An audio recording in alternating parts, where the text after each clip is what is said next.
Hi, I'm Michael, and I'm writing a book, and I need your help to finish it. This is my office. I know it's not a cool cafe or a mountaintop or some of the other unique settings from other Kickstarter campaigns, but this is where I work. This is where the parts of the book that have been written so far, and this is where I'll write the rest of it. So who am I? I'm Michael MacBride. I'm originally from a little town called Saline, just south of Ann Arbor, Michigan.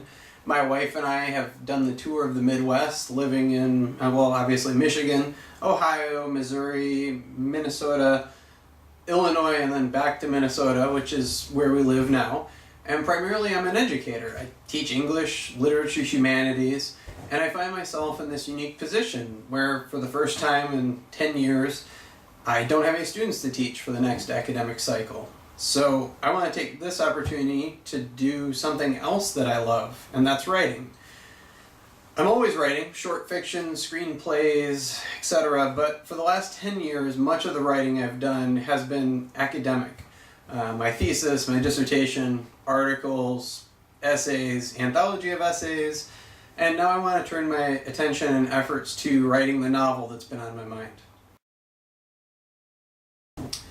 So what's the book about?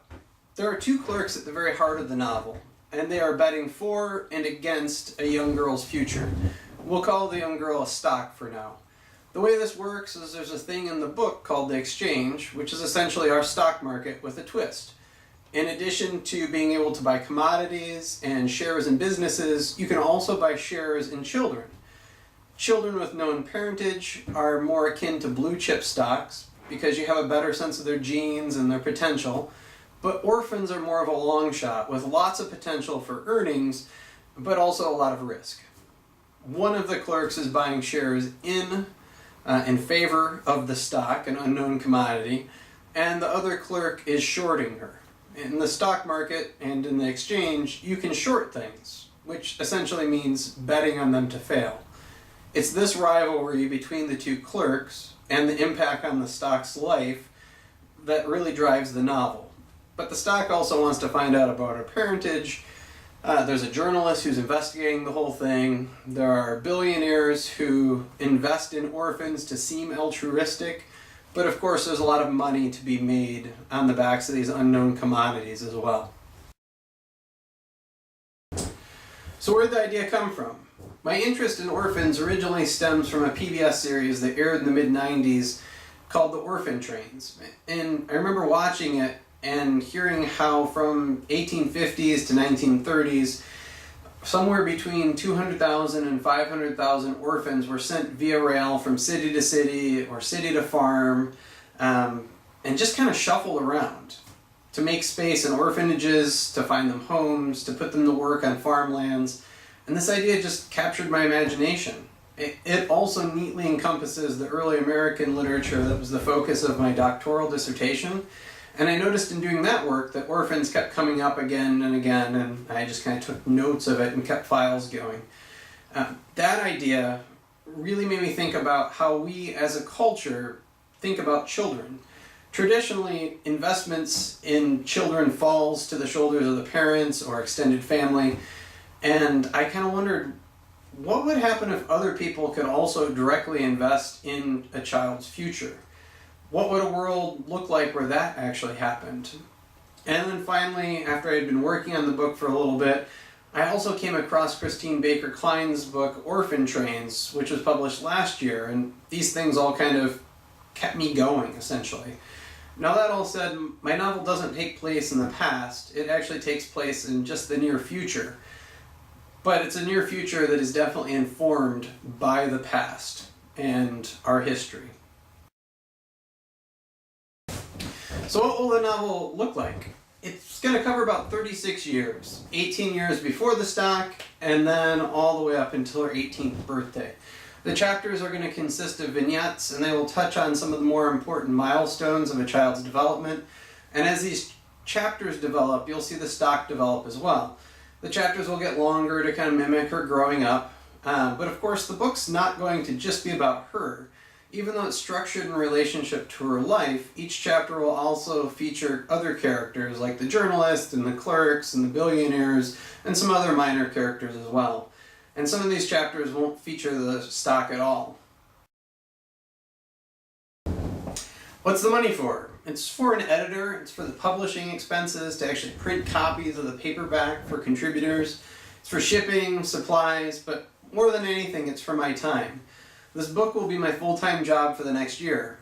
Particularly as a parent of two, time is a very valuable thing, as other parents will certainly attest. Why Kickstarter? Really for 3 reasons. First, I just like it. I've invested in other campaigns, and I love the excitement that comes from people directly investing in these products. I love that there's a crowd of people literally saying, I want this app, I want this book, this piece of art, this comic, this piece of luggage, or whatever, to actually be in this world, and I want to be part of that.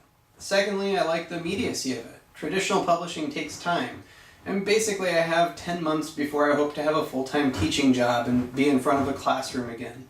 This seems like the perfect amount of time to finish the novel before I'm back in the class. Finally, I also like how this mirrors a lot of what we see American authors doing in the period that I've studied, the 1850s until the 1900s. Where they're going around getting subscribers. Potential subscribers would look at a prospectus of a book, essentially a presentation, something like this, not video obviously, but they would hear a sales pitch about the book. They would sign an agreement to pay for the book, and in turn they would get their name listed at the beginning of the book as one of the contributors. The list of contributors does a couple of things. One, it's kind of cool to be able to brag and say, yeah, I invested in that. But 2, it also allows the salesman or salesperson to then turn it around and use it as a promotional tool to say, look at the names of the people who invested and believed in this product. And obviously the bigger, more popular name people are then going to encourage the quote-unquote common folk to then also buy the book. And so people like Mark Twain certainly did this, and a number of other American authors. To honor that tradition, I'll also have a list of contributors in the published version of the book. And those are really the 3 reasons. The immediacy, I just like it, and then how it mirrors some of the literature that I've studied. What are the rewards? I've looked at a lot of the rewards associated with books on Kickstarter, and some of mine are the same kind of ideas. You know, digital copy, a physical copy, signed copy, and art. But I also tried to do a couple different things that I hadn't seen people doing yet, which is the ability to name minor characters and major characters, and also, because my book consists of vignettes, I can also include a story of your own. So if there's a story that you think is funny, or might fit the book, or that you just want to see in print, we can collaborate and make that fit into the book. That way you can literally become part of the book. I'm excited to hear your stories too. So you can get a feel of the book yourself. I've provided the first 17 pages, which are drafts of the first couple chapters. I also had fun coming up with art for the cover of the book, and I'll share those. I'll also share the research that I have involving orphans, the stock market, and photography that goes along with that. And so I hope throughout the length of the campaign to have an ongoing discussion and, of course, to update you about the progress of the book and how it's going. So you can think of it as a pre-order or an investment or being a subscriber. Read what I've given you. If you like what you see, please do contribute to make it happen. I look forward to finishing the book. Thank you.